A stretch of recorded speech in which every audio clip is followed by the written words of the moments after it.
Hello, everybody. Welcome to Boss Rush Podcast. I'm your host, the enlightened and exciting Eddie V. Joining me as always is the wise Wisconsinite, Mr. Bossman himself. Not Bossman, I'm sorry. Wow. Wisconsinite. Mixing us. We're merging into one human. Exactly. Mr. Jesse Douglas. How's it going, everyone? Yes, of course, it's Bossman, the one that I salute and I apologize to. Corey Derrick himself. Hello, I'm here. Jesse and I are turning into a massive transformer now. Yep. We're like a Voltron. We're like Voltron now. I call the left leg. I don't know why. It just happened. And we have a special guest joining us. He's the founder, host, and producer at Borderline Entertainment. Everybody, please welcome Asa GreenRiver. Thank you so much for having me. I'm happy to be here, guys. We're happy you're here. Yeah. It's exciting. Always nice to have some new company. So yeah, people are tired of listening to us. People are tired of listening to us, so that's why I think like 2 out of our last 4 shows have been just not us. Well, before we get into it, Asa, do you want to just tell everybody what about Borderline Entertainment and a little bit more about yourself? Yeah, absolutely. So I do have a group called Borderline Entertainment. We're located here in Columbus, Ohio. We do a lot of different things, really split off into 2 facets, though. So we've got the content creation side of things where there's streams and podcasts, some other projects that are coming that I can't talk about right now. And then the other side of the business is we do PR, publisher relations, marketing, things like that for small indie devs and video game adjacent companies. So very new, very fresh. That's awesome. And tell us a little bit more about yourself. Like, how did you get into gaming and how did you get into content creating? Yeah, man, how I got into gaming, that would probably be up to my parents because I feel like I was born into it, if I'm being honest. I remember that golden cartridge, Legend of Zelda, with my NES growing up. Yes. Like, from that point on, it was history. I mean, it was gaming and myself was just synonymous in my life. So that's just something that's always been there. As far as content creation, I knew that there was always something that I always wanted to work in games, but I didn't know how. Mm-hmm. I grew up in a very traditional background, so you're either going to be a teacher, doctor, lawyer. Like there's really nothing creative, and that's not to say my parents weren't supportive because they were. It's just I don't know. It's just what was presented in front of us. So getting that entry point into the industry was always kind of escaping me. So I think it was probably 2015. I'm a huge consumer of like IGN and GameSpot, and then was Screw Attack. And then that's when you saw the guys from Kinda Funny break off of IGN and just start doing podcasts and YouTube videos. And I was like, that's it? That's how you do it? You can just start doing it, and you're doing it. And I was like, okay, well, I think I'm just going to start too. So started small with some like podcasts and YouTube videos, and then got into the streaming space, and the rest is history, I guess. All right. Sounds like awesome. Sounds like a 1v1 is in this man's future. Yeah. Yeah, it will be. Well, before we get on, just got some quick housekeeping to do.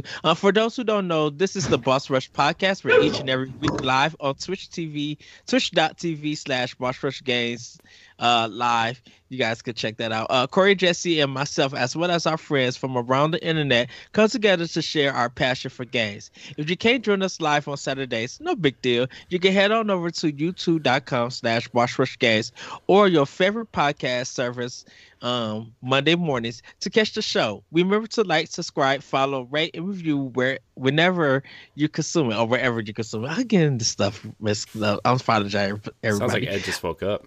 Sounds like Ed needs a nap. Follow us on Twitter at Boss Rush Podcast, and remember you can see all of our content on BossRushGames.com. I've kind of been off my game because there's been just a lot of stuff that I've been doing and everything. Well, stop doing so much, Ed. Is that what you always tell me? Right. And when I do it and take a break, I actually take one, not you. I know. To be fair, You did take a break yesterday. I did. Actually, I didn't. I was up till 1:30 playing Destiny with my friend Mitch, but that's besides the point. Yeah, because like we were supposed to do the retro game show yesterday. You didn't message me. I know. I forgot. To be honest, I forgot. And then I was like, I don't want to stream. I'm tired. And then I got on and played Destiny anyway. So. But you didn't stream it or anything, right? No. Just played it. No, I was not in a I need to be hyped for this mood, you know. I just wanted to be relax, and I laid on the couch and actually don't tell my friend Mitch, but I kind of we were doing his Thorn quest. He wants to get Thorn real bad, and all he has to do is finish the strike, and I kind of fell asleep towards the end. But then I woke up because my controller rumbled because I died. So, whoops. Sorry, Mitch. We must miss you, these. What, when you fall asleep and we just, Jesse and I just have a dance party around you before we push you off the boat to kill you? Yeah. Which we got to get to that again sometime. Yeah, I know. I think an update just happened. Yeah, I think so. Yeah, I got to go and check for it. I need to pop it in and play and see the updates and stuff.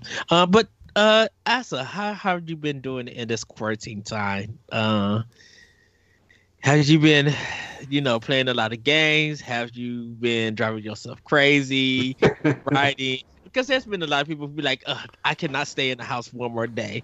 Screaming that at the rooftop and everything. But how have you been handling things? So coincidentally, my wife and I actually just had our first child right before quarantine. Ooh. So it was a pretty easy transition to go from paternity time, just transition straight into quarantine. So as far as like game playing, man, it's been so off and on because it's whenever my son goes to sleep or whenever we get some downtime. Mm-hmm. Like earlier I think when he was like 1 or 2 months old, I was able to, obviously I'm up during the night, so I'm like, well, I'll just get some gaming in. So just, played with him sleeping on my chest. So that was a good time. Now it's just literally whenever I can get time because he's 5 months old now and super attentive, really growing, needs more attention, takes up time. Yeah. But I'm still playing some games. Yeah, I know how that feels. Congratulations on that, though, by the way. It's exciting. Yeah, Thank you very much. My wife and I are talking about that second one. So, yeah. That's exciting.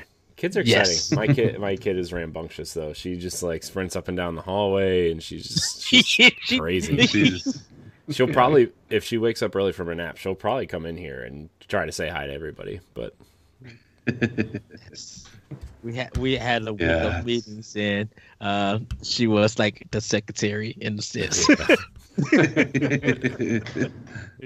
Looking at that. Well, do you guys want to jump into some news because? Yes. Because wow, Microsoft has just did some major moves this week. One of them is that they are halting production on the Xbox One X and all the digital Xbox One S. As it prepares for an influx of new generation hardware, Microsoft is discontinuing some Xbox One models. According to a report from The Verge, Microsoft will no longer make the Xbox One S all digital edition. And surprisingly, the company is also discontinuing the more powerful Xbox One X system.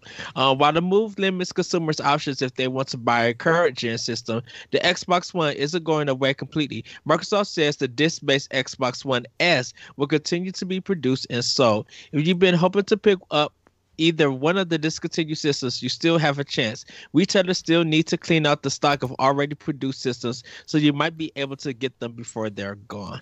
Yeah, I can totally see the Xbox One X's. You can find them for like $300 now, but I could see them dropping to probably around $250 or $200 easily close to the end of the summer.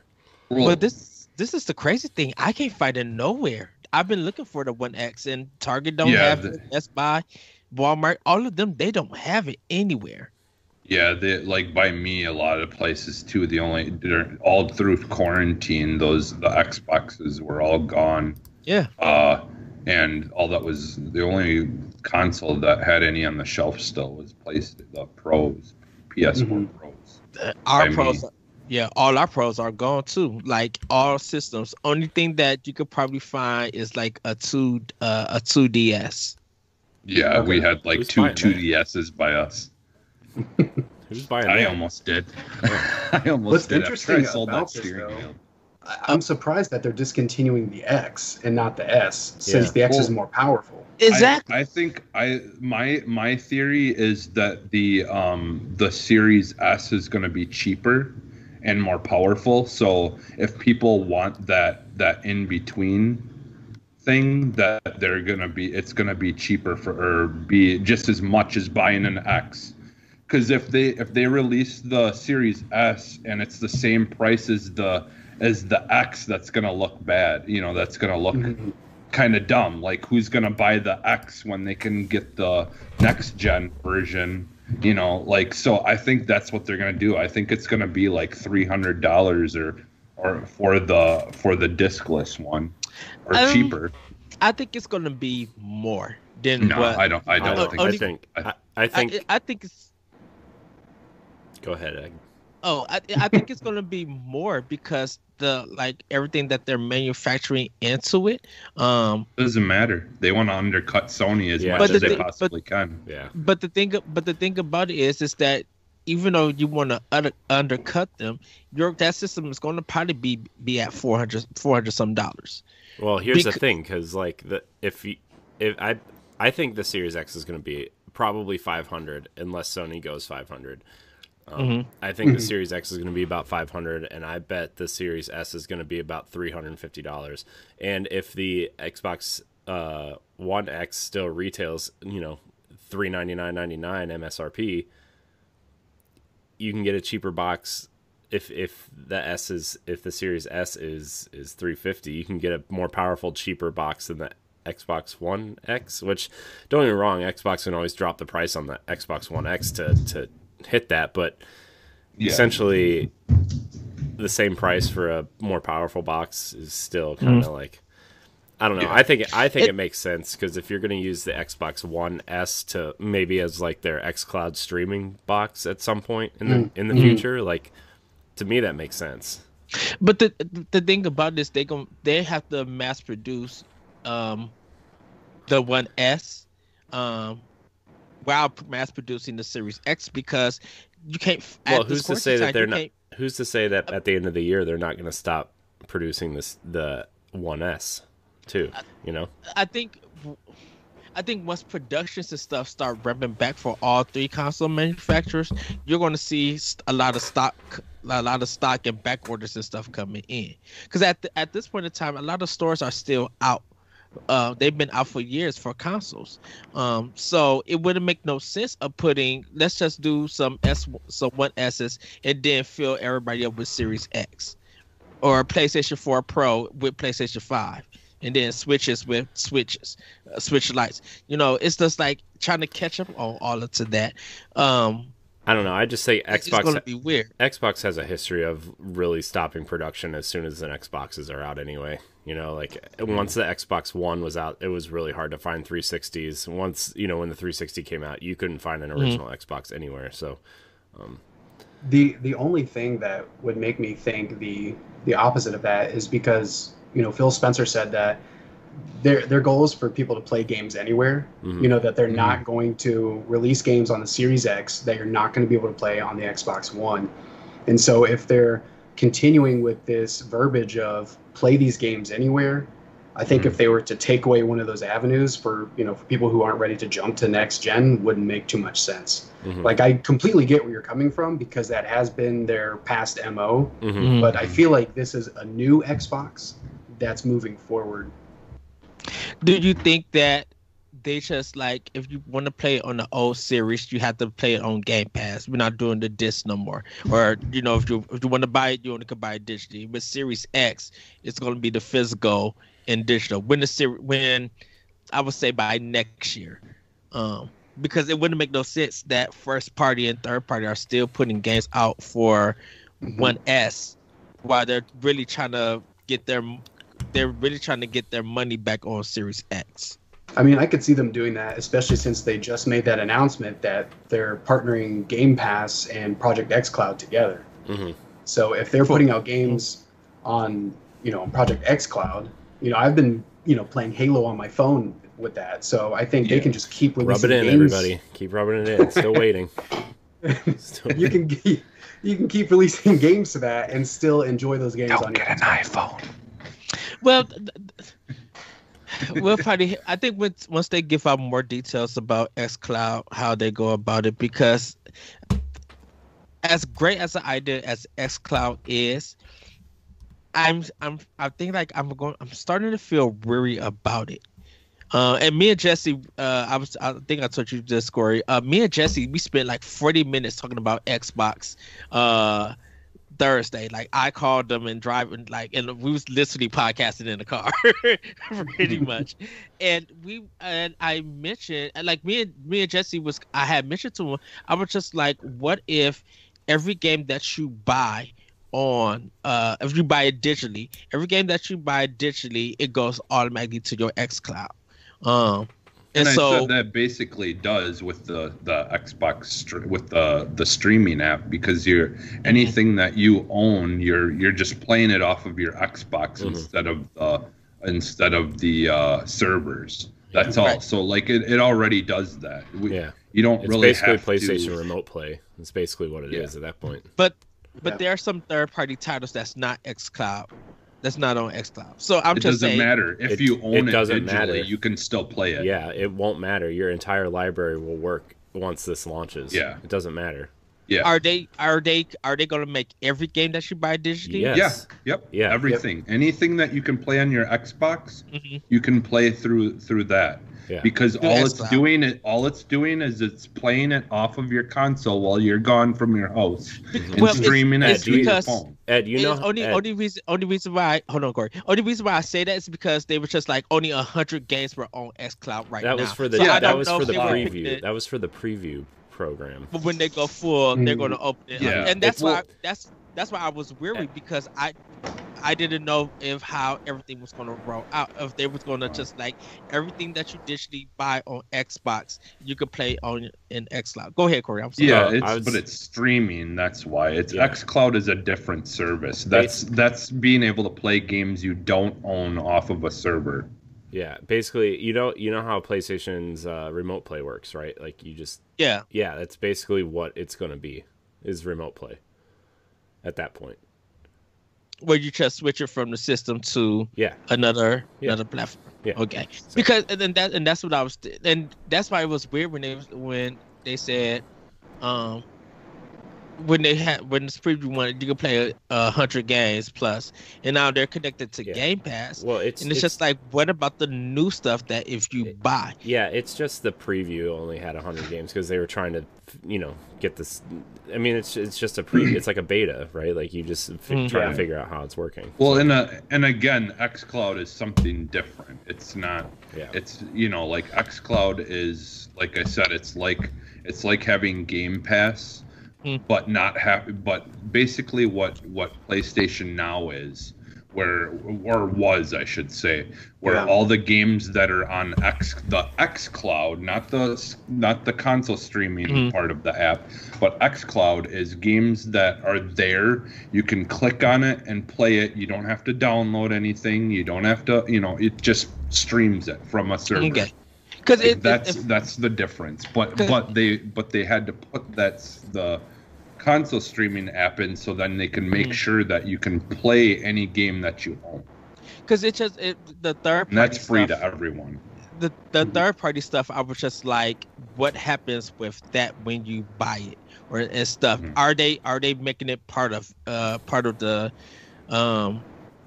if they're gonna make it part of it? Is it if you buy it, you gotta wait 3 months for it to go live on xCloud or anything, or when you straight buy it, bam, it's on xCloud. Yep. Okay. Whatever you can play on your Xbox, you can play through the streaming, the console streaming app. So. Okay.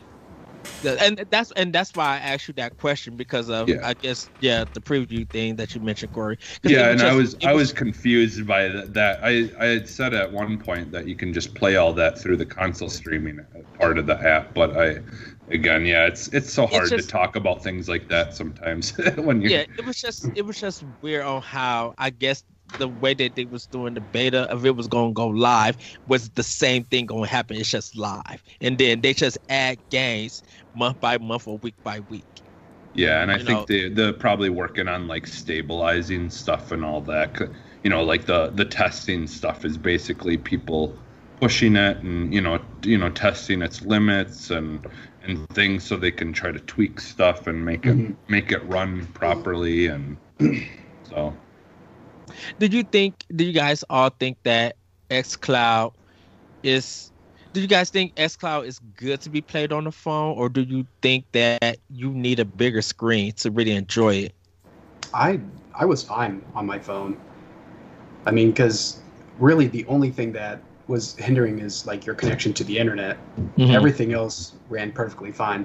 I will say the one thing that was a bummer was, at least for me, I wasn't having any rumble in my controller.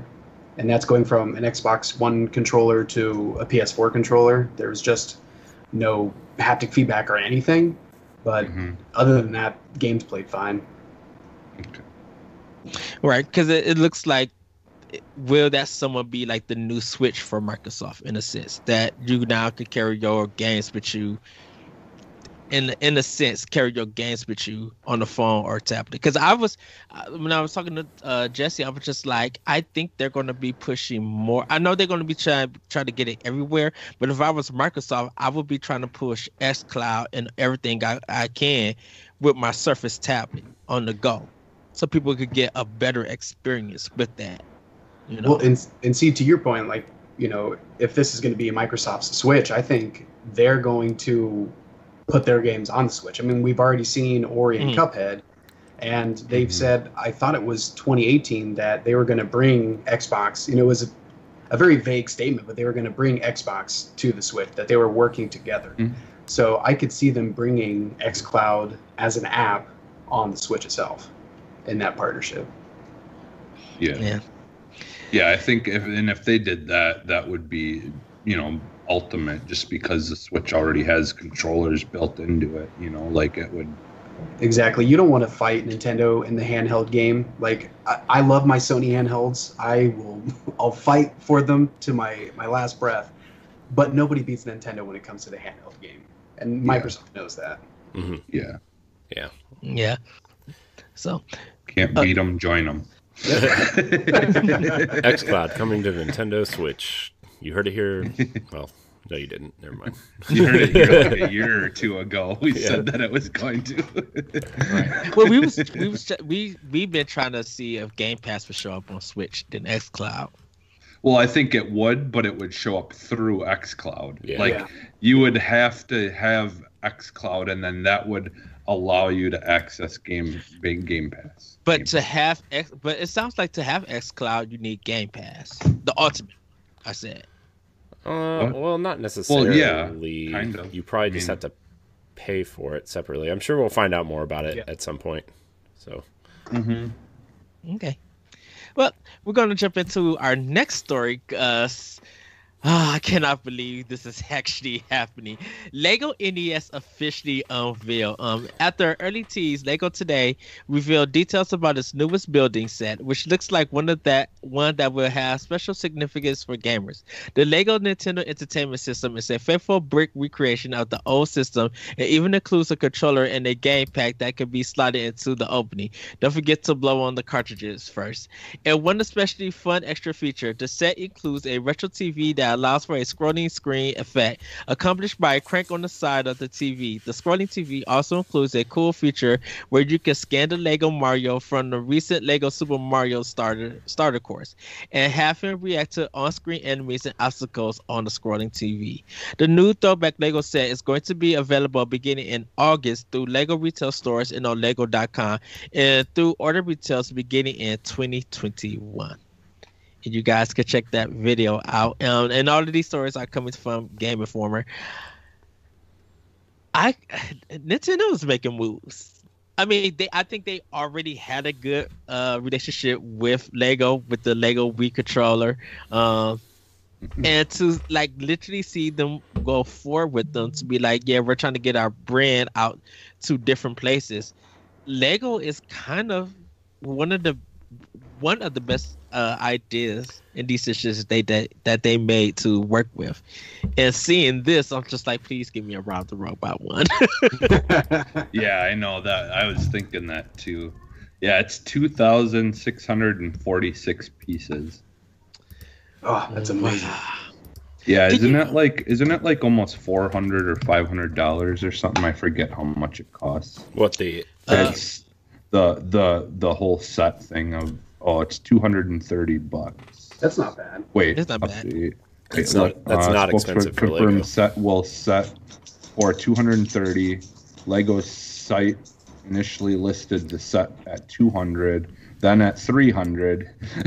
Then spokesperson called that earlier pricing information a glitch. So $230 for it. Yeah, that's honestly, in the grand scheme of things, really not that bad. Yeah, a lot of their stuff can be because a lot of their Star Wars stuff, like the big sets, are about like $250. Yeah. Okay. So the Millennium Falcon's like $600. The big one. The big one. Yeah, like massive one. Yeah, we had to sell that at Toys, and we literally had to lock that up and keep it in our stock room. Like, you could not even, like, you could ask for it. You had to have a piece of paper, and you had to stay at the register, and we had to bring it to them in order to sell it. Yeah, when I was in Disney, they have a Lego store in downtown, and right at the front entrance was was the Millennium Falcon that year, and I was like, I want that, but also, how do you carry this on a plane? And also, it's huge. And also, that was in 2000. I mean, I would build it if I had time. I just don't have time. I barely have time to do the things I want to do, let alone this extra hobby, so. But what do you think about this Lego set? So I think it looks awesome. Yeah, I was really excited. Oh no, you're fine, Jesse. I was really excited about this Lego set. I started collecting like little mini build sets for my son before he was born, and have just been trying to like build up that collection. So once he gets to the age, we can have it. Because I never had Legos growing up. I had Lincoln Logs, and that was it. I was lucky to get Mega Blocks. But yeah, so I'm definitely living vicariously through my kid, and I will with this too. Like, it's to the point that my wife's like, Asa, you don't need any more Legos. Like, you've got easily 5-6 years before he can even like hold the things without eating them. So, but no, I think this is really cool. Yeah, I'm surprised they haven't did like a Super Mario Duplo set, or a Legend of Zelda Duplo set or something. Well, I think actually, that's all on whether they purchase the rights or whatever to do it. I think. Yeah, I could see them doing actually a Paper Mario Duplo set. An origami. So, which kind of brings me to, would Sony ever do anything like that, like team up with Mega Bloks or Lego?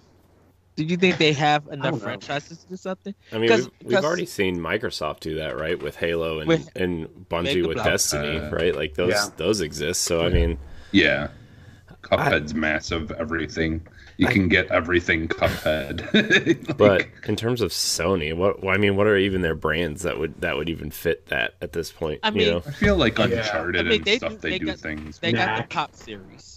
Yeah, Knack. Like, they could do the whole G.I. Joe thing with Uncharted, where you have the little set pieces and the characters. Yeah, I mean, that would be pretty cool. Because they've had Indiana Jones Legos before, haven't they? I feel like they have. Yeah. Because they got the Lego gang, so they did the toys and stuff. Yeah. Mm-hmm. But like Sony, they only have done the Pop series. So like Horizon they've done, God of War they've done, but they haven't You can get characters. You can get like characters of like the Uncharted characters and and things like that. I mean, they've done some of that stuff, and like, you know, like I got the Crash Bandicoot thing, but that's not really just Sony anymore. But there are things you can get, but yeah, I feel like as popular as a lot of their games are, they really have not capitalized on any of that kind of stuff. Because like I said, now you go anywhere and they're like, I can find Cuphead anything, like every, like you can get cups with Cuphead on it. You can get a Cuphead cup. You can get, you know, shirts. You can get stickers. You can get keychains. You can get, you know, like there's just everything. It's also about the demographics and the mass markets that they appeal to. Yeah. Like when you think about a Halo, wait, who makes those? Because it's not Lego. It's Mega Bloks. Yeah, it's Mega Bloks. Okay, yeah. So like when you think about that, there aren't really too many kids that are playing Halo. For them, they're probably like, oh look, it's just a cool robot guy. I feel like those are made for us. You know, the ones who are actually playing Halo. So like when you think of Sony series, you're right. Like I can't think of too many that like kids are really gonna care about. Yeah. Did you think it's because a lot of their stuff is more mature, and so it's not appealing to kids because those games are not meant for them? Although unfortunately, they also make the Call of Duty blocks, and unfortunately, I'm sure there's a lot of kids that should not be playing Call of Duty that buy those. Yeah, well, and that's where during the early Call of Duty series, they were just selling the games to everybody, and if you was a parent, you met the requirements, you could buy that game for the kid. No store can't stop you if you follow the procedure that the store is implemented. So. Yeah, 13, 7-year-olds, all of them had the Call of Duty stuff because their parents were just like, they didn't care. You know, the kid asked for it, parent went and bought it. So it became a well-known name. And so I think they probably care. I think some people care more about the game than they did than the Lego stuff or the Mega Bloks, the toy stuff, which is kind of weird because you would think that people will start buying, like, oh, my kid loves this game. I see it in Mega Bloks. I could get it for their birthday. Yeah. Nope. Yeah. And honestly, main reason that I don't even think the game so much itself is like the reason that I think it's just weird that, you know, when younger kids play it, it's honestly it's the toxic people on there that are, you know, I just don't want my kids learning, you know, learning. But you gotta stuff, and you know, like I'd rather they just not even know that word exists. But you'd be surprised that those are the kids that's using it. It's the parents that don't want them to use it. They're the ones that's using it because if your kid is being, you know, if you're not attending to them or realizing that a lot of people are going to be playing this big major game that's been in the news and stuff, you kind of people just like they buy for the kid and they go about their business. They got to go talk to Mary about some gossip that happened in the news. And so if your 7-year-old is being occupied with Call of Duty, they don't care about any of that until they actually catch their kids saying that stuff. Mm-hmm. I mean, you saw that same thing happen with Fortnite. So yeah. So Legos. Legos. So, and now our final story, because all I only could say was what to this whole thing. This is insane. U.S. Army allegedly ran fake controller contests on Twitch. A giant scathing piece of the U.S. Army using recruiting tactics on children as young as 13 ran in the nation yesterday. The original piece is a lot to take in, but one aspect is the military allegedly using Twitch as a vessel to run bait and switch contests that send users to a link that purports to offer them a chance at winning an Xbox Elite Series 2 controller with heavy customization options. Instead, the link allegedly sent them to a recruitment forum that has zero mention of the contest at all.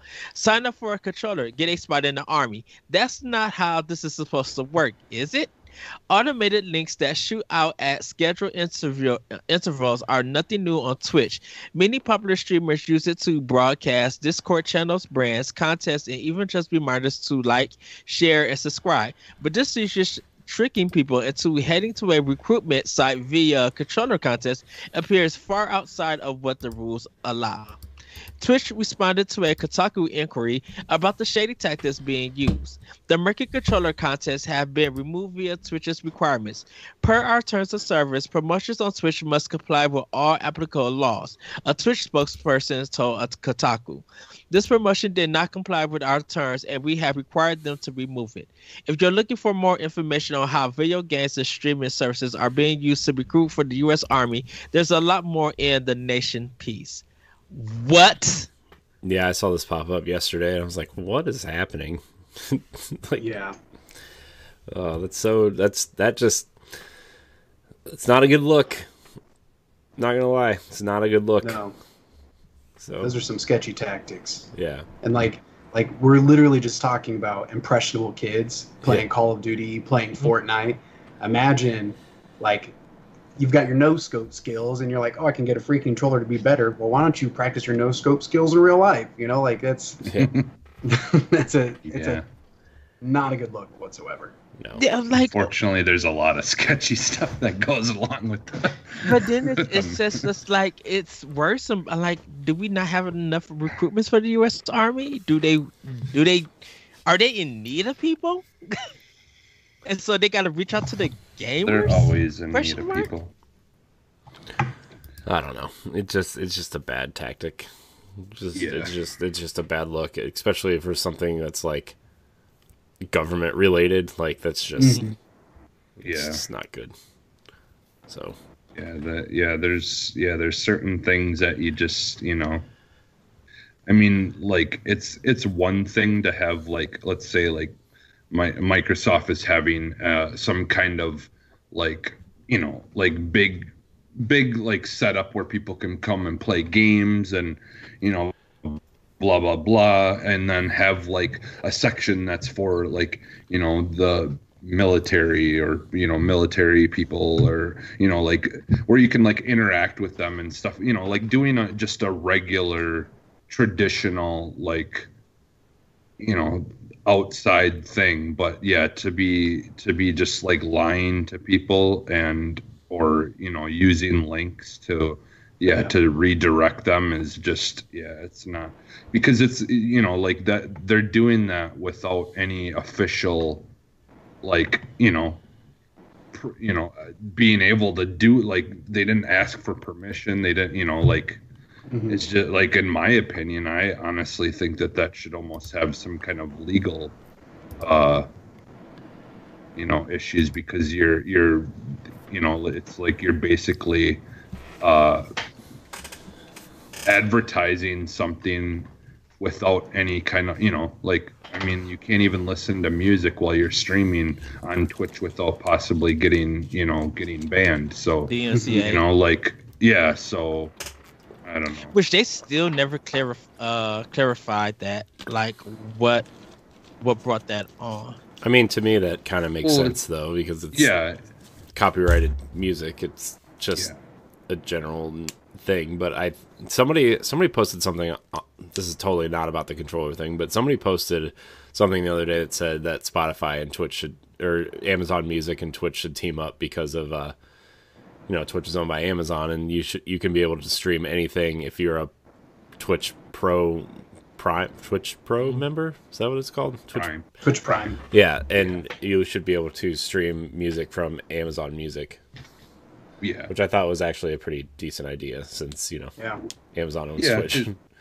Yeah, because I mean, ultimately, like, if you think about it, it's no different than if you're listening to music at your house and your friends come over. Are you now doing something illegal because they're hearing music that you're listening to? I don't like. Yeah, that kind of stuff is kind of always, like, I get it, like, but now radio stuff doesn't really do a whole lot, and every time you play a song, they're getting paid a fraction, you know, a percentage of money every time you play a song anyways. So, like, it's, It doesn't make sense to me. Like, it's no different than the radio. I think it was the weird thing was it felt like Twitch didn't give nobody heads up that they were going to be DMCA in anybody, even with past content and stuff. Because when it happened, a lot of people were just like, I can't get on Twitch because I be DMCA for something. And it's just like they just did it without telling nobody. Well, a lot of people too, it was because they went over to Mixer and then they wanted to try to come back, but like I think they broke the rules by streaming on Mixer, and now they weren't allowed back. That was a lot of issues that people were having as well. But is that more for the people that's well known, or just anybody? Because that was the thing. Well, if you're you know, like part of Twitch, if you get to the point of where you're affiliation or whatever, and then you go over to Mixer, then you can get banned or be blocked from. Well, some people who go ahead.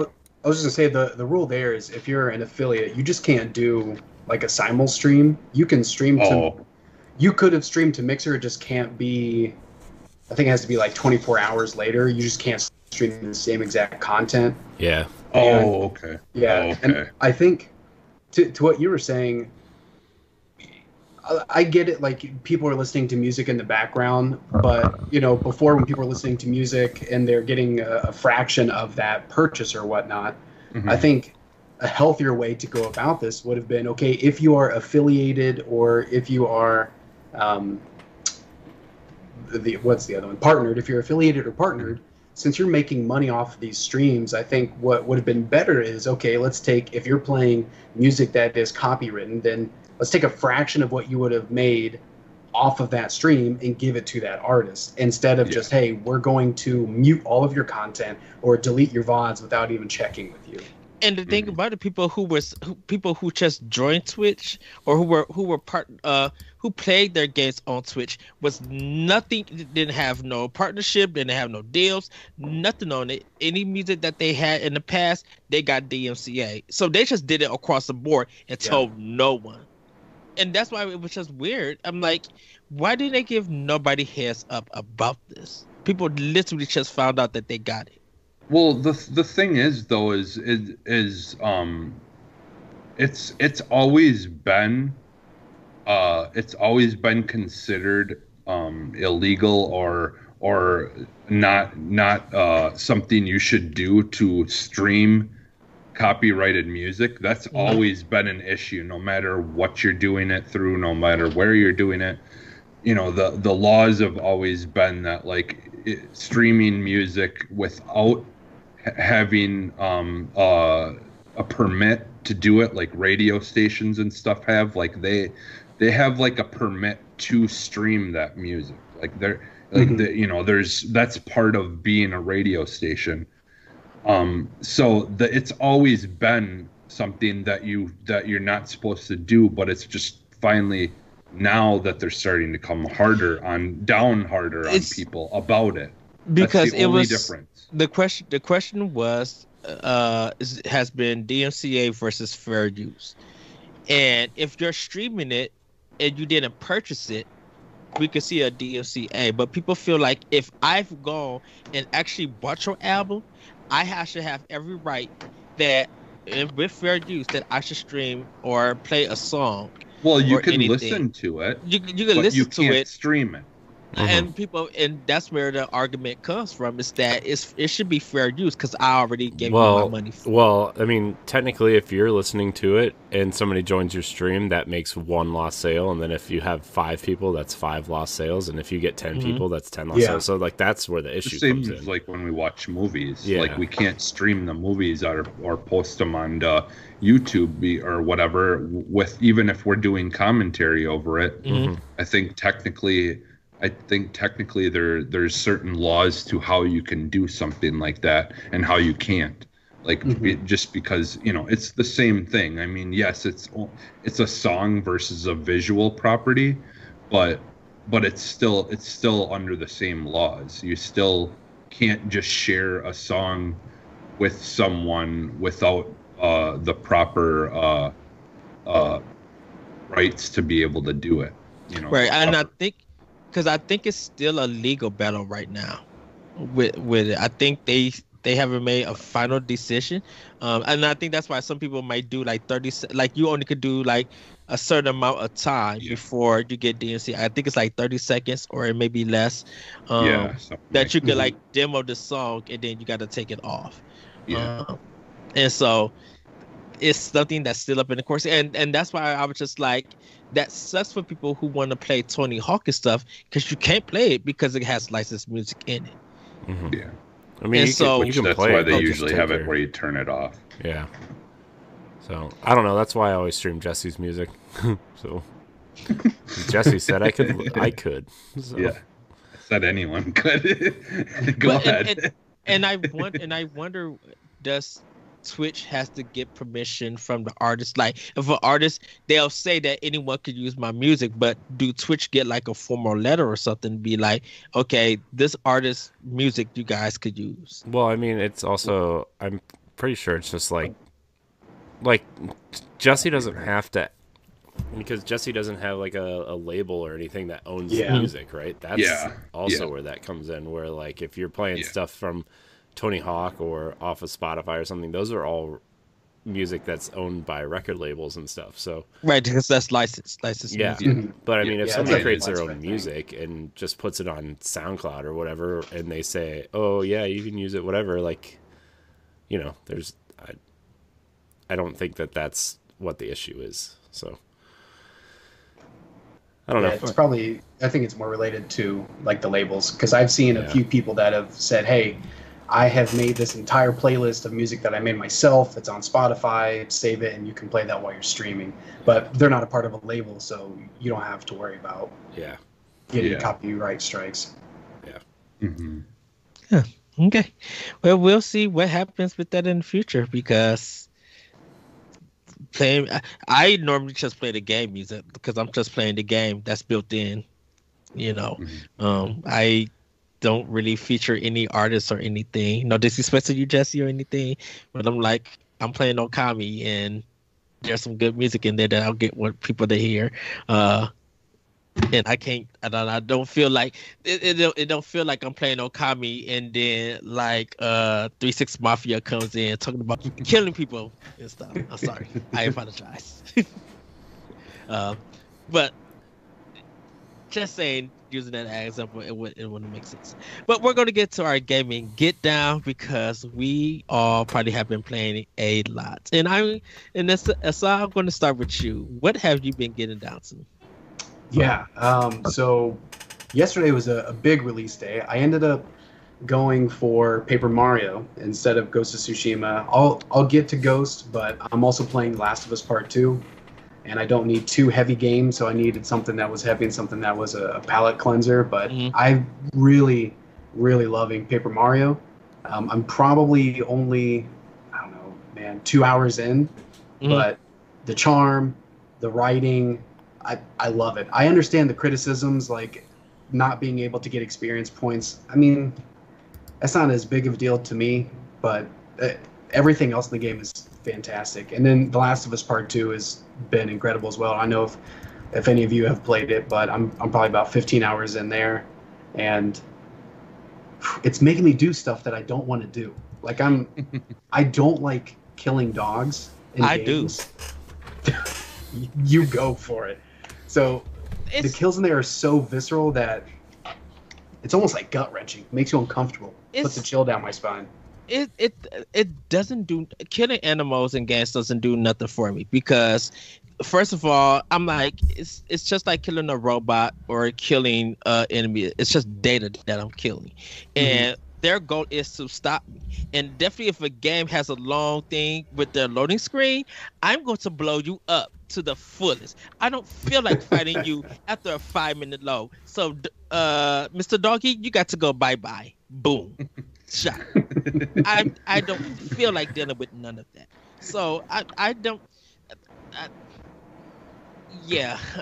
Continue. I feel like I'm that way sometimes. It's just the way that Naughty Dog did, and it's not even like really the shooting that's big of a deal, because that's typically how I'll get rid of them. Like, I don't care if it gives away my position, because those hand-to-hand combat, like the melee kills, those are the ones that are like super gruesome. Yeah, that's what I'm like. The gore porn there. Yes. But but they're not that gruesome. I'm just like, okay. It gets me. It keeps me up at night.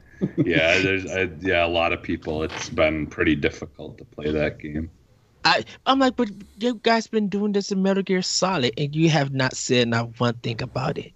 Metal Gear Solid is so tame compared to the last. But you're you're still grabbing necks and shooting folks. And the only thing that I don't have is the blood. I'm like, but you have done stealth games. You have done this in Assassin's Creed, and you guys didn't say nothing. So why is it now in a Naughty Dog game or The Last of Us Part 2, y'all want to be like, oh, I feel something? I'm like, no, you just it's more realistic looking. I think that's part of it too. Is we're getting to a point where, you know, like some devs have said that, like, you know, at some point we're gonna have to just decide that to not make things look as realistic as we possibly could, because it's going to be like, you know, like literally killing someone, and you know, like it's gonna look so realistic that, you know, if we were to continue doing that. And that I think that game is just so, like, did a really good job of being so realistic looking that it's cringeworthy. It's like where Metal Gear and all that stuff are still pretty cheesy and corny looking, and it just isn't. It doesn't have that realistic factor to it. But it's oh, go ahead. But even taking it away from like the gruesome factor, like you look at the intentional nature of the combat situations within The Last of Us Part 2, where they gave NPCs names. So as the WLF, as they're doing patrols, if you kill one, it's not like in like Metal Gear or some other game where you're just killing another crony who doesn't have a name or a family. You know, you kill someone and they're like, oh my gosh, they got Ricky. And like you hear them actually getting angry and them crying because like their friend is dead. And so they worked really hard to put that in there. But you did the same thing in Beat 'em Up stuff. They all had names. See, yeah, but that's boring. Like it's like cheesy. Like beating up they're Rocksteady pixelated. and Bebop they're not. Yeah. But photorealistic humans. But if we're going with names, I'm just like, well, just load the game back. Ricky would be back if you just load it. You just go back. Maybe not. I mean, I think now that we're, you know, like you said before, we're starting to get into a point where games are more realistic, and if you start adding in features like permadeath, like it might not be something that's a big deal to some people, but like I think about when I played through State of Decay 2. It got to the point where I'm protecting my people. Like, this is my camp. This is my house. You know, I care about what happens to Jayla. And then if Jayla doesn't make it on our next outing when we're going to get supplies, like that, at least for me personally, like that impacted me. Like, are you kidding me? Like, there's no way to get her back because she's dead. Yeah. And I've worked so hard to take care of her and her brother. We lost Anthony already. And like, we saw her enter like her sadness and her depressive states. And I think we're just getting to that point where games are adding more and more realism to where we're gonna start to feel things. And if we don't, then that's fine too. But for me, I absolutely it may just be a me thing. It's just like of course I think that when the stuff is just like tedious. I've seen all of this. I've seen movies. I think I just got so normalized to it that I'm just like, it doesn't bother me. And I'm just like, I've seen all of this before. They're doing nothing new. What I'm seeing on screen is nothing new. So I don't have a reaction to it. And I think it's people who feel like, well, you haven't seen enough horror movies, or you haven't read stories, or you hear violent stuff on the news, but you still just be like, oh, it's just the news and stuff. It shouldn't take a game for you to actually feel stuff when all of this stuff has been here before, and you're not just taking notice of it because it's in a AAA game. Yeah, you see what I'm saying? Yeah, I mean, I feel like that gets into like a larger scale thing when you talk about desensitization and you know, people's exposure into violence. that I feel like that's a larger discussion, but like I think just on like because I'll perform like an execution on Apex, and that doesn't bother me at all to see like Lifeline like knock somebody out or whatever, you know what I mean? Like it's I think it just, and I don't say this as a downer at all to the Naughty Dog devs. I think props to them for making it so realistic that it made me have a physical reaction. But yeah, I think it's that argument in particular is like bigger.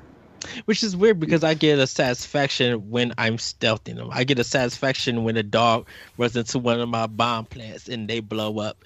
You know, when I get a good shot, a good shot, because it's just like, okay, I'm taking them down because that's the purpose of the game, and I'm able to move forward. Or I could be smart about it, dip through everybody, get to the next section, and I just did a fight that I didn't even have to do. Yeah. So, is there anything else? I'm sorry. No, you're fine. Yeah, just other than that, between that and Paper Mario, sometimes I'll get into SpongeBob Battle for Bikini Bottom Rehydrated as a nice comfort food game, but no, it's mainly those two right now. How are you enjoying Paper Mario?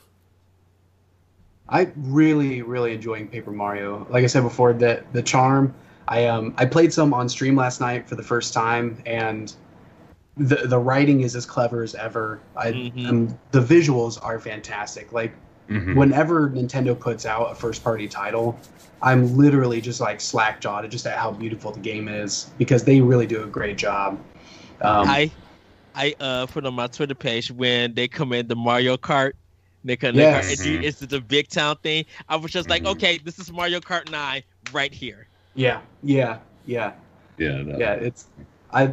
loving everything about it so far. I've actually, like, when it comes to the Paper Mario series, I've never beaten Thousand Year Door, and the only game that I've ever finished is Super Paper Mario on the Wii. So, like, as far as like other Mega fans, I don't have like too many like. I don't have, too many cares as far as like how the game is played and how it goes. I'm having a great time as it is. Yes. Nice. Well, boss, what have you been getting down to? Besides Destiny, I've been playing a lot of Crosscode. A lot, and I mean like 2 hours of Crosscode. I've played about 2 hours of it. It's like a It's kind of the story is you're trapped in an MMORPG. It's basically like a single player action RPG, but the story takes place in an MMO, and your character kind of has amnesia, and you're trying to save a friend who is like physically stuck in the MMO. His consciousness is, and it's kind of like, I don't know if any of you played the dot hack games for PS2. But it's essentially that's essentially the storyline so far. So, but the combat feels really good. It has a really satisfying dodge mechanic, honestly, and the combat's great. I have it on. There's 5 difficulty levels, and I have it on. There's the story mode, which is just like you don't have to grind or level up or anything, and I just have it on easy because. I'm not gonna lie, I don't have the time to be trying to master this game. I just want to see it because it looks cool. But the pixel art's really beautiful. The just the way the characters move around the world feels kind of like A Link to the Past mixed with kind of old school brawlers almost. Like just the way they move just looks really nice, and it's on Game Pass, but I'm playing it on Switch. It's really a cool game. I really highly recommend it to anybody who's into really any type of action RPG. Like I told you, I'm getting it Thursday. Yeah, it's really, really good. So I don't really want to spoil any story stuff because the story is actually really interesting so far. I'm actually quite into it. So, but yeah, I mean, I know what. Oh, I wonder how long the game is in total. I wonder if it's like a 30 or 40 hour RPG. I don't know. It's been out on Steam for a while, I guess, but it's just making its way to consoles. So I know that audience is going to grow. So, you said it was on Game Pass also, right? Yeah. Yeah. I wonder, did PS4 get it? Yeah. All the consoles got it. So I've been playing that. I've been playing Streets of Rage 4. I ended up getting that on Switch too. Yes. I know it's on Game Pass, but I had so much fun with it, and it's just like a fun kind of. I don't need to think about anything really while we're watching TV or my kids playing or anything, so I just been playing it. What? Play with me, Corey. No. I want to play. No. Play with me. You'll just yell at me about how bad I suck at beat 'em ups and how Streets of Rage 2 is the greatest beat 'em up of all time. No, and I want to help this you. music sucks compared to Streets of Rage 2. No, I want to help you in Streets of Rage 4. I want to play with you in Streets of Rage 4. I can just hear it. I can hear it. I don't know if I've ever played any Streets of Rage games. I don't I feel like I have, but I can't recall any of them. I don't think I have either, to be honest with you. I think that this is my first one. So if you didn't own a Sega Genesis, the 6-game card that was on the Dreamcast or the Genesis collection, you probably haven't played it because those is Streets of Rage. Oh no, Xbox Live because they have a Streets of Rage collection on there too for the 360. And it's backwards compatible on Xbox One, so they got all 3 games together. So if you haven't played it on those pieces, they're available there. Yeah, I still have my Dreamcast and my Genesis, my Saturn. So, but I don't think I just ever got around to picking them up. Played Power Stone. That's not the same thing. Do you still have that? Do you have Power Stone? No, I'm starting to curate this list of games that I loaned out to friends that I never got back, and Power Stone's one of them. Ooh, that's rough. Yeah, because that game is worth what $600 or something insane, or almost $1,000 or. Yeah. And everybody's been trying to get Capcom to re-release the game, and they won't do it. Yeah. Well, because it's the Wind Waker situation. It was on Dreamcast, and then it got stuck on PSP. So, rip Power Stone. But you've been playing another beat 'em up, Corey. Another beat 'em up? I have. Yes. You talked about it on Power Block. Did I? What was I playing? It deals with a school. Now. I gotta go look now. It deals with 2 girls. Oh, River City Girls. Yeah, I've been playing River City Girls. I was like, where's he going with yeah, it? I'm like, it deals with a school. What's happening? Yeah, no. School girls. Yeah, River City Girls is really good. They took down that waifu gang. It was like waifu girls or something. It looked like a shoot 'em up, but I think they had some uncensored stuff in there, so they had to take it down. And it just came out. Is it related to River City Ransom at all? Or is that just it is? Okay. The River City Girls, yeah. Yeah. The AKA like the Renegade series. Okay. But they have it in for it's part of that. Yeah. River City Ransom was dope, so if they're related, I'd love to try River City Girls. Yeah. It's the girls version, like the guys from that game. I think it's their girlfriends. Okay. They the ones that get kidnapped, and the girlfriends are now going to save them. Okay. It's like Grease. You're playing the girl's side of the song. The guy says, I feel like more games need to tell me more. Wow. Talk about a copyright strike here. That's yes. But that was less than and I sang it horribly, so they probably won't even be able to tell what song it was. I don't know. I think you sounded pretty good, Jesse. Wow. Pitch was perfect. Yeah. But yeah, River City Girl. Sorry, my wife was asking me a question. My wife. My wife. River City Girls is great. Definitely. I don't know. I got sucked into Crosscode, so I kind of put River City Girls down. But it's still really good. If you want a really classic beat 'em up, this is the most classic beat 'em up you could possibly play right now. And I guess they're making a sequel or DLC or something. WayForward said so. They said the River City Girls will be back. So I want to finish this before that one comes out because it's really, really good. So I've been working on Bakugan now. Yeah, I know. Wait for is big enough to work on a whole bunch of projects. Why can't WayForward make Kid Icarus or Metroid for me, please. See, I want Kid Icarus. There have not been enough Kid Icarus games. There was that really awesome 3DS one that cramps your hands if you play it. Yeah. I think because of Mercury System doing Samus Returns, I think they would do Kid Icarus. I think Nintendo trusts them now. I think they'll make another 2D. Said it a million times. Said it a million times. That Kid Icarus Paperboy. Oh, jeez. Yeah, I'm gonna make that shirt. I'm gonna make that shirt, Jesse. I'm just gonna have Pitt riding a bike, flying in the air, throwing paper at people. Oh. I would love that, dude. I would buy that shirt. Can you? That little demon thing that when you hit it, it turns to that skeleton head and makes that music. Yeah. Yeah. Every video game rock band that covers video game music always does that song.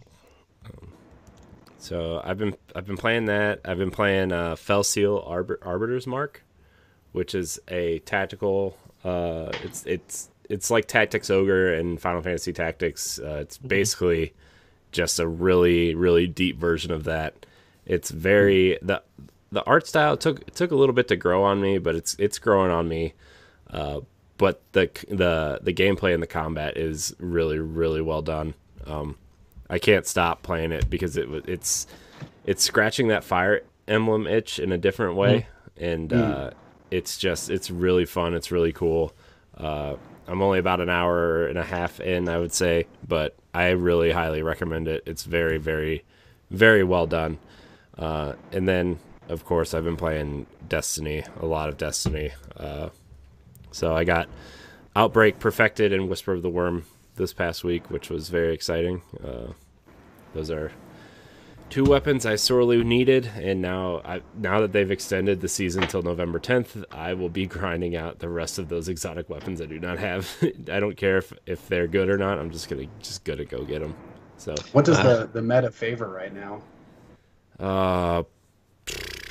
Well, I don't know about competitive. I know pulse rifles are still big. I know scout rifles pretty much you should just trash them all right now. They've been nerfed. Oh yeah.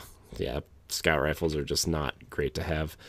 Shotguns are pretty favored right now, especially like Seventh Seraph and the Ikelos shotgun from the Prophecy Dungeon. Not the one from Escalation Protocol. It has to be the one from the Prophecy Dungeon because it's weird if you get it from Escalation Protocol, it's not moving forward, but if you get it from the Prophecy Dungeon, it is moving forward. So it's the same. Just different rollouts. Yeah, it's the same gun. I mean, that's weird. Yeah, I don't really understand their whole reason behind it. Yeah, well, like it's weird because they're like we're sunsetting every weapon that's not from this season or from this year moving forward, but they're just reissuing old weapons so they move forward. So like they did that in Destiny 1. Yeah. They did do that a lot, and especially when the light level stuff changed. Yeah. But it's just like, I don't know. To me, it doesn't really make sense because they already upped everything to 750 already. So I don't know. It's just it. So I'm gonna have to run the Prophecy Dungeon to try to get the shotgun. But even though I already have the shotgun, which is it's awesome. I love that thing so much. But and then. Yeah, I guess if you're raiding, you need to have Whisper. Apparently, it's like the new Galahorn. If you're gonna raid, you need Whisper so you can do optimum damage. So that's. Oh. I don't really use sniper rifles at all, but whatever. Also, heavy machine guns are back, which got me excited because I love Hammerhead, which is sweet Black Armory heavy machine gun. So. Oh, I wish you could just say that in the metal. What's the SNK one? Not Metal Arms. Where he'd be like, heavy machine gun. I don't know. Metal Slug? Metal Slug, yeah. Oh, yeah. Ed, I don't understand some of the words that come out of your mouth most of the time. So there's a thing called heavy machine gun, and then also be like, heavy machine gun. And I was wish you would say it that way when you talk about that in Destiny. Maybe they'll just get Zavala to say it like that.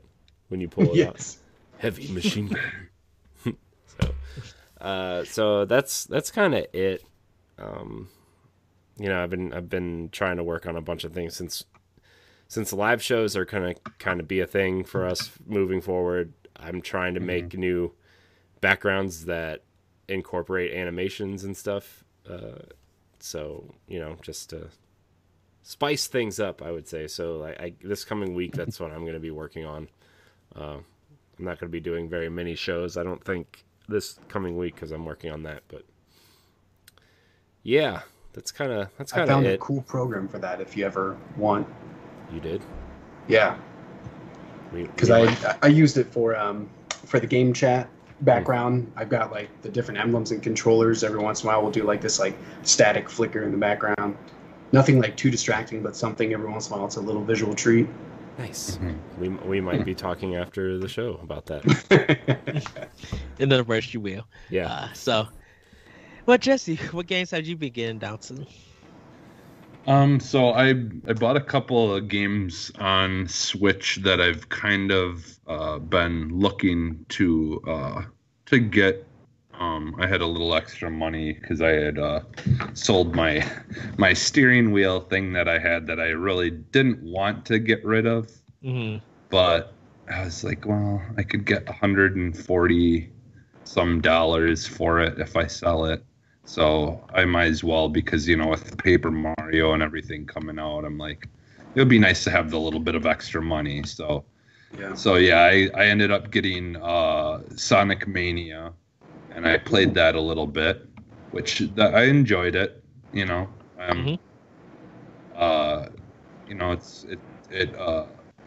I liked, everything felt good and everything, well, better. I think it felt better than like some of those older games, but yeah, played that quite a bit when I got it, and then more recently I ended up picking up the new Bubsy game on there as well, and my first impressions, I'm not super impressed with it. I prefer the older Bubsy stuff where it's, actual platforming and, and stuff like that. I don't know if it's just the beginning part that's the, the auto runner or whatever you call them, the auto scroller, I should say. And so like that, I wasn't too happy about that, but I also, it was on sale. I think I bought it for like $4 or something like that. So I figured $4, whatever. If I don't like it, it's $4. Wow, Yeah. So I'm gonna try to play it a little bit more. See if it kind of just changes. If it's kind of like Mario type thing where certain levels are different, different ways you play them or whatever. I do like that there's like the whole 3 character thing. You have to play every level with all 3 characters in order to progress to the next level, which is kind of interesting. And I do like that, like each character has like their own unique abilities, like obviously with Bubsy, if you do you push the jump button, you hold it, then he does that kind of floating thing that he does. Yeah. And then there's this one like nerdy, I forget what animal he is. And he's like wearing a colander on his head with all these electronics on it and stuff. And he does a double jump instead of the floaty thing. So like you have to jump and then jump again.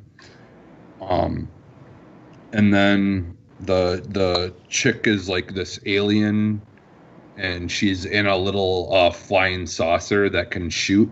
And so like when you play the levels, you're playing at like a shoot 'em up. So I do like that it like really kind of just gives you all these different genres of games to play all in one, but you're playing on the same level, you're just doing it differently. Yeah. So like I think it's something that I probably might get into. My first impression, when you're expecting something, and it's something different. It's not always a great start, but I think honestly, I'm gonna give it some more time and play it and see what I think of it. I will say that, like, as far as for being an upgrade and like the graphics and everything, I really like the direction. Like I think they did a good job of updating all that, and things look good and stuff like that. Compared to the old ones. So I'm, for the most part, pay $4. I'm enjoying it. I think it's still on sale on there, but and then I also did get Paper Mario, and I just absolutely love that game so far. I think I'm about an hour and a half or so in, and just like it reminded me a lot of the reasons why I loved Mario Rabbids so much. Like they just do perfectly on the humor. They do perfectly on like the interactions with characters. They do perfect. Like everything about it is just absolutely perfect so far. And being someone who, honestly, I prefer Mario in these kind of games. I don't, like I like the 2D Mario games and stuff, or the 3D Mario, 3D World games. I'm not really super big into like the actual 3D games as much, but I don't know. Whenever something like this that's like kind of off the beaten path of a regular Mario game, I almost always end up really enjoying it. So I'm definitely looking forward to playing that more, and like I like the unique kind of system, the circle system that they use for the battling and stuff. Yeah, is fun and interesting. It's almost like it's like having to solve a puzzle before you have to, before you fight them, almost. Yeah, a little bit of resource management in there too. You have so much time, so many rotations you can do. I like that aspect. Yeah, it's very similar in some ways to like I said, like Mario Rabbids, where you've got to kind of sometimes think about like what things you're gonna do, or you got to try to just minimize your actions, and try to make sure that you're doing everything as tightly as possible. Yeah. And Mario Rabbids was a little bit more forgiving in the regular story, but man, if you play those side missions that exist, some of those are like damn near impossible. Hey, some of those boss battles were brutal. Yeah. Some of them did get pretty challenging, but man, those extra stuff that's just after you beat the game, I don't know how you beat some of those, man. Like I was just like, this is way too hard. I'm just getting bombarded like just instantly by characters, and I just don't know how this is possible. Yeah. Did you do the DK stuff? No, I didn't actually. I still need to go back and do some of the. I think I did start it, but I didn't finish all of it. Yeah. Yeah, I haven't started it either. I wanted to hear more opinions on it, because I like Mario vs. Rabbids is one of my favorite games of that year. Yeah. Just talking about it makes me want to go back and play it again. I know, I've been thinking about it. Yeah. But that DK stuff is a reason to do it. Yeah. Plus, you can start the DK stuff. It's free, isn't it? No, it's not. It's like $20. No. Is it? But you can actually play the DK stuff without ever actually touching the main game. Because you don't use any of the characters except for Rabbid Peach. So it actually, on the main menu, it just says, when you go to hit new game, does it say the first adventure, and then it says the Donkey Kong adventure or whatever. Okay. So, yeah. That's all, Jesse? Other than, I'm still trying to, every day that I can, stream the first Dead Space on Twitch. So I've been doing that. And then I'll probably, I'm still contemplating if I want to jump right into Dead Space 2 or if I want to play something, take a break and play something else. Because I've kind of really been wanting to go back to the new Modern Warfare campaign and play through it again, because it's still, I think, is by far my favorite Call of Duty campaign to date. Just the, like, you know, and kind of going back to how The Last of Us 2 kind of thing. Like I had some of those same kind of like feelings on a different level, like not like more of the like the killing people, but the section when you're going through the apartment complex, clearing every room on every level, and like it's just dark in there, and all you've got is like the flashlights on the end of your gun, and it just, you get that immersion. It's just like, okay, man, like who's gonna be behind this door? It got like, I really got immersed into it, and it really like made me nervous playing it. Like it just, like, they did a really good job of that part. But yeah, I just kind of want to go experience that again, because I honestly forgot about a lot of the story and stuff that just, you know, a lot of stuff going through my brain, so I've just kind of forgotten about it. I'd like to go back to it maybe again, and then stream that, and then maybe play Dead Space 2, and then eventually 3. So yeah, that, you know, that's mostly what I've been playing. I'm sure there's other stuff that I played on Xbox, but I jump into things for like a little bit of time, and then move on to something else sometimes. I've been kind of like, and Okami I've been trying to play. Yeah. So I just keep jumping. Like I'll put a game on, and if it doesn't load in fast enough, I'm like, I don't know if I really feel like playing this to wait for it to load. Yeah. Just like, I've done that too. And then I'll sit there and wait for Destiny to load up for 5 minutes, and I'm like, yeah, Destiny. Yeah. Terrible. This hurts me so much. What?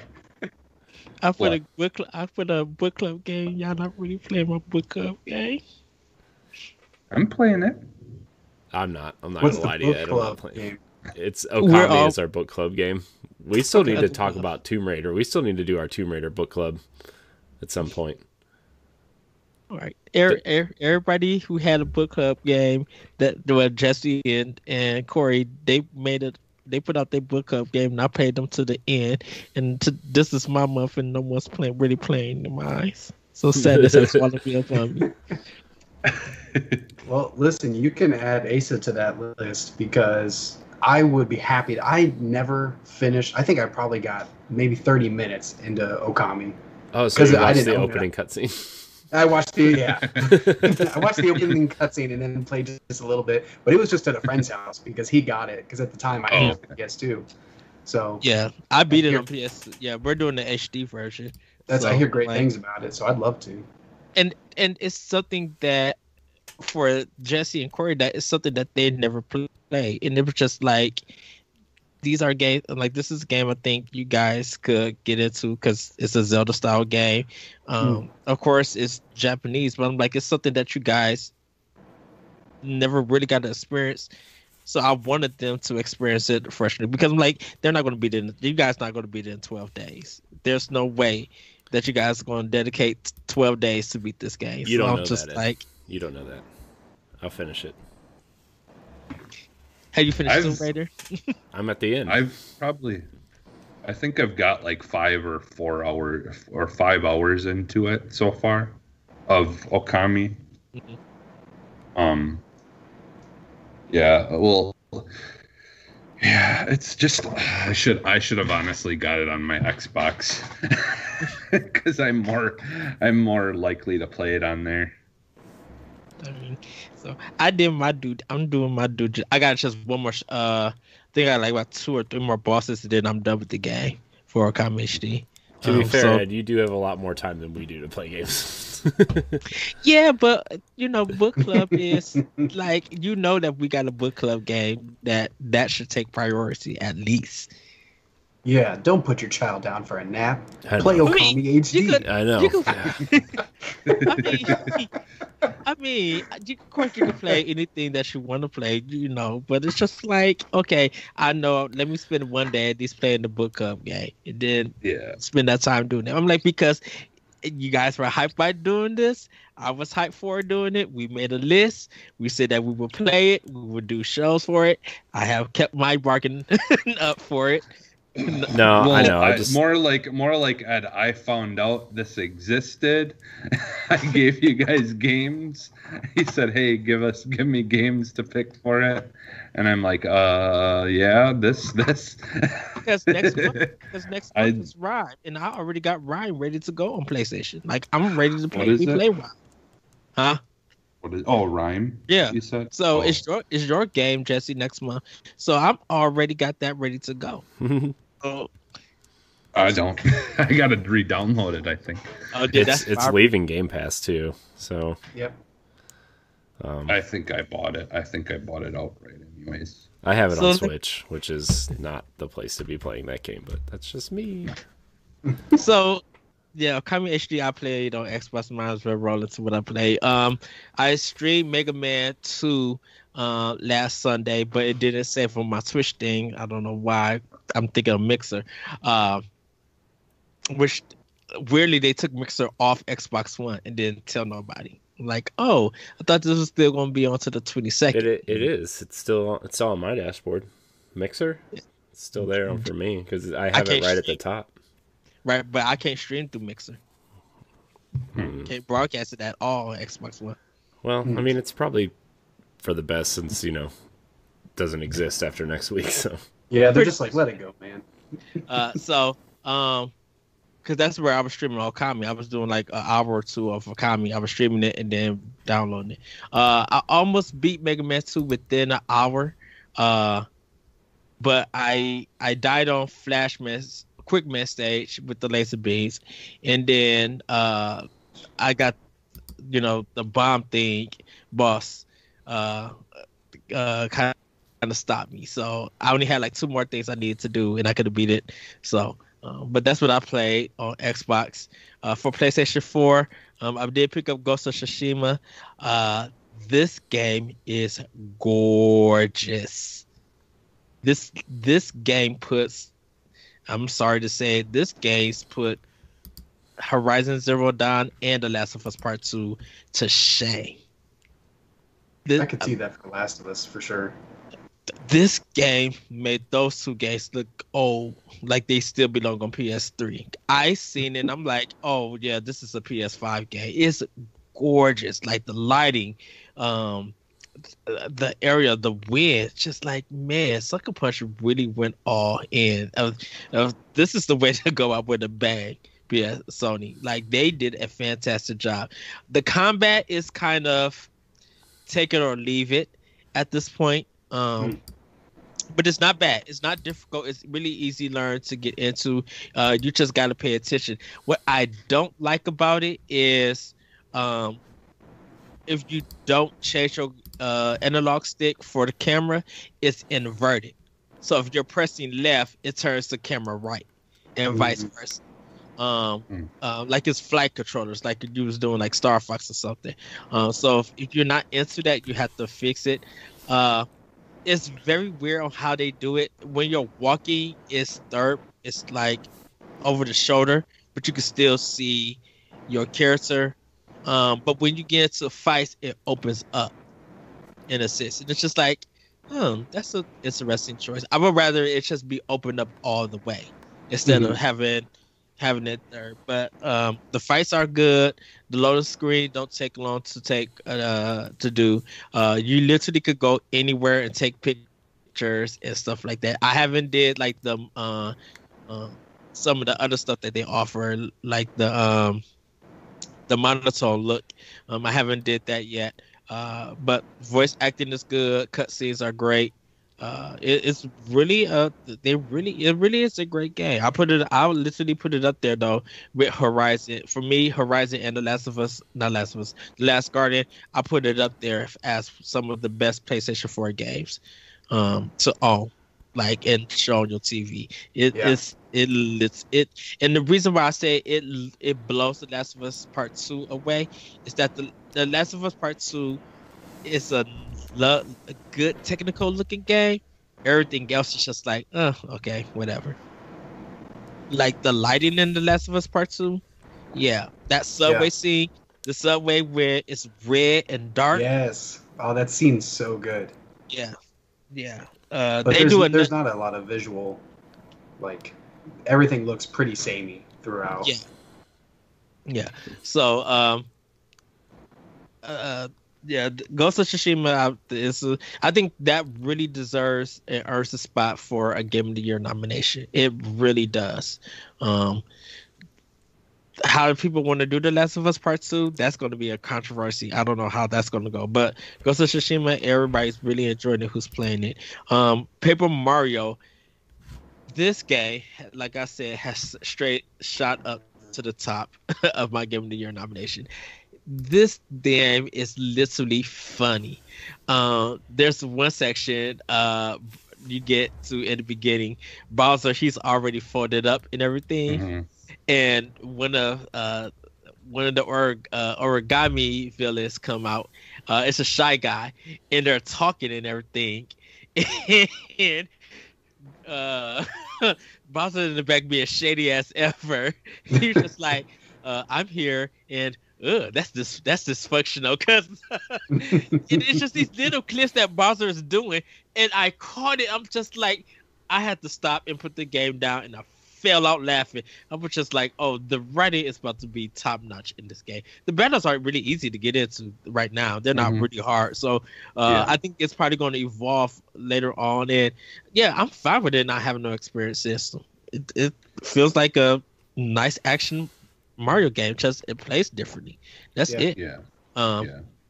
So you do get a lot of coins though, because I'm like at 3,000 coins at this time.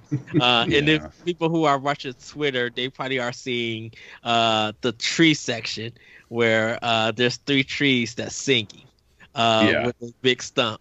So if you haven't played the game, that's where you're at. I passed that part. So I'm going now to town. But graphically the game looks beautiful. I love when Nintendo do their arts and crafts stuff, or just different art styles that once again nobody is doing. Like this Paper Mario really looks good, and seeing it on my TV, I need color splash on it. I don't care. 1,000-Year Door don't come to it. I need color splash on it because it looks. Just seeing what they did with this Paper Mario, it looks gorgeous in the. Yeah, they do really good with textures. Yeah. Ghost, I was just like on my Twitter page, just putting pictures. If you just look for the last, like this game is gorgeous. This spot right here, this shot right here, very cinematic. Like they did that thing. Last but not least, I played Hop for Switch, making more progress, and I am determined to finish that game because, like me and Corey, we bought it and we played it, thought it was okay, and then we put it down. But I'm going to be determined to finish that game and get through it and stuff. But that's pretty much everything I've been getting down to. But everybody, that is going to be the show. I have one comment before we end. Zombie is in our chat, in our Twitch chat, and she says, "Jesse, I got my shirt and I love it." Yeah, I seen that because I got that for like 2 months ago. It took forever to get there. And Zombie, I did read your tweet thing. Sorry that did happen to you. That's crazy bunkers, literally crazy bunkers, and hopefully something good come out of it. So and I'm glad that you are all right and everything. So and also everybody, shout out to, well, not really a shout out, but rest in peace to John Lewis, who passed away. He was a civil rights leader. So I just want to, bring that up. To show, my condolences and everything, or should pretty much show all our condolences, because he was a leader for a lot of things, and it's sad to see him go and everything. Please, Trump, do not be at his funeral or anything like that. We don't need no tweet or nothing. Keep your crazy self away from me. Or I should say that I could pin in the White House. But Ed, didn't somebody tell you at your job that you were a Trump supporter? Yes, they did. Which over some cigarettes. That's a story for a different day. That was funny though. I have one other thing though too that I wanted to. Did you guys watch the trailer then for the Crisis Remastered on Switch? Yeah, I saw a little bit of it. I mean, I watched the trailer. I don't know. Yeah. It looks like the 360 version, to be honest with you, which is now backwards compatible on. Well, although I don't think it had like the exploding building tech and stuff in the original one, did it? I don't know. I didn't play that much of it. Yeah, I think like the exploding building, like they added like the Battlefield style exploding building stuff to it, and like if you shoot through plants, the plants will actually move, like as the bullets go through them and stuff like that. I think they were showing all that tech off because it's all new stuff that they added to it. But still, I thought it looked really good on Switch though for being what it is. Because it comes out in about 2 more weeks. I think. Yeah, well, no, it comes out. It comes out the 23rd. I think it's the 23rd. It's next week. Oh, it's next week. Okay. So. But everybody, that is going to be the show. Once again, thank you, Asa. Where can we find? Go ahead and plug. Yeah, so you can find me on Instagram and Twitter at @GreenRiver07. And then more importantly, you can follow Borderline Entertainment pretty much everywhere. Twitch.tv/Borderline Entertainment, where I try to stream as much as I can. You guys know that dad life.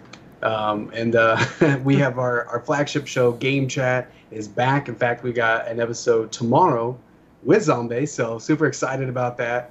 And yeah, I mean, otherwise, just hit me up on Twitter. It's the best place to reach me. Yeah. Lord of the Sky says that I'm your biggest fan. Oh, I bet you are. Jesse, where can we find you? You can find me almost everywhere as Phantom NXS. Corey, where can we find you?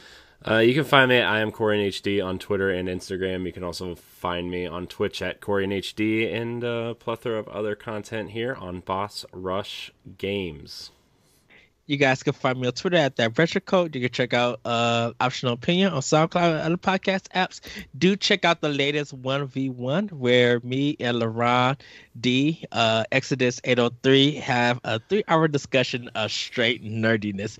It's literally good. It's even when we was trying to end the show, we were still going over nerd stuff. I mean, to be fair, the episode is only 2 hours long, but there's also an hour of extra footage that I kept in there after the show is over because it was so good. I couldn't not leave it in there. Like, I know people don't really care for like super long podcasts sometimes, but like it's worth listening to the full 3 hours. It was really good. Yes. And hopefully the Rob will be joining us on Boss Rush Games. We're in talks. Hopefully he comes and join the family, because he said he feels like he's part of the family, and I can see him here. So but yeah, everybody do check that out. We do got some more 1v1s coming.